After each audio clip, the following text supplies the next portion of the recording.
You can make any setup wireless, and I'll show you how. And you can also make any bit of audio 32-bit flow too. I'll show you that too, because we don't gatekeep around here. Okay, so I shared my 4-person interview setup in a previous video, and to demonstrate that, I have the 4 mics. So I have one here on Stitch, one on Arnold, one on Pikachu, and of course, one on me, the ChefGyal. And we have all those levels coming into the Zoom F6 here. So what's typical for monitoring audio, of course, you would put in your wired headphones here and listen next to the device. But let's say for some reason you want to just monitor this wirelessly, you know, you have a fairly safe interview setup, nothing is crazy gonna happen, you just want to keep an eye on how things are sounding. You can make this a wireless monitoring situation by using this one simple adapter. This is the AirFly, so all I have to do is plug in the AirFly into the headphone out and get some wireless headphones. I'm using the Shokz OpenFit right here. I have already paired the devices, so now that they are paired, all I have to do is take my Shokz out, pop them on my ear, and now I can hear what I'm saying. So it sounds weird hearing myself. So how I'm gonna demonstrate it, I'm gonna take the mic and put it near the headphones. So as you can see, the audio is coming from the headphones.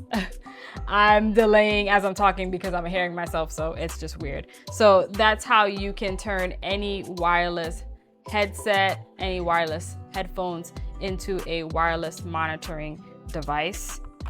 So I'm gonna put this mic back on, or actually I should have put this mic near it. Let me do that again. So this mic is connected to the iPhone, so you can actually hear it. Here, you'll hear me twice.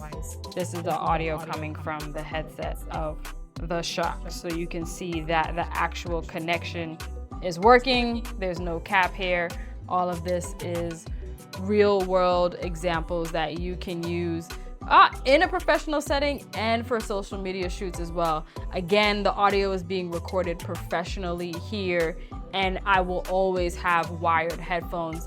This is just another option. And then of course, what I like to do, because I'm all about redundancy, is I will take the line out from the F6, run that into a splitter, and then feed that into my FX6. So what I have here is this XLR to 3.5 adapter. I plug that into the XLR port, and then I put my 3.5 into that 3.5 slot there. And then this way on my FX6, I have a nice duplicate mixed copy of all the audio that's clean, and should something ever happen to any of the other files, I know that I have a backup on my FX6. I'm all about having backups and duplicate copies of the audio. You can never go wrong there. So that's how you can make any setup wireless. I'm gonna put these Shokz back in the case. Again, regular wireless headphones. You can use Beats, you can use Apple AirPods, whatever you want. It'll work, you can make it wireless. I'm gonna demonstrate how to actually I'm going to demonstrate how to actually pair the AirFly with your wireless headphones, just in case you have the device and want to be walked through that process. So what you want to do is on the AirFly, make sure that it's in the transmitter mode. This switch right here switches between transmitter and receiver. And transmitter is down and receiver is up. It's very tricky to see, so you just kind of have to just know it. So to put the AirFly in pairing mode, I'm gonna hold it down until I see that it is blinking, which means that it's ready to be paired. So let me do it again. I'm gonna hold it down. So the blinking means that it's ready to be paired. I'm gonna do the same thing with the Shokz. We're gonna put it in pairing mode. Going to just lightly press down on the Shokz until those are in pairing mode as well. I see the light going,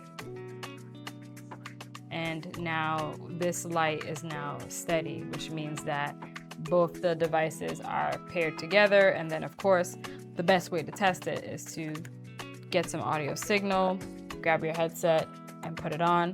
And then as proof to show you that it's synced, I'm putting this other set of headphones near the mic so you can hear that it's working, which is super cool. So this is a really cool, low cost way to create your own wireless monitoring setup. You don't need any expensive adapters and cables and all sorts of fancy stuff. No, you just need this one device. I think it costs like 30, 40 bucks, and you can put this in any 3.5 out on any device. So you can really get creative with how you want to monitor. Like I could even take the Hollyland M2, and for the out on it, if I wanted to monitor it, I could just plug that in here. I wouldn't necessarily do it for this device because these units don't record in and of themselves, but for any sort of mic set that has the ability to record, I could use this if I wanted to monitor. So there you have it.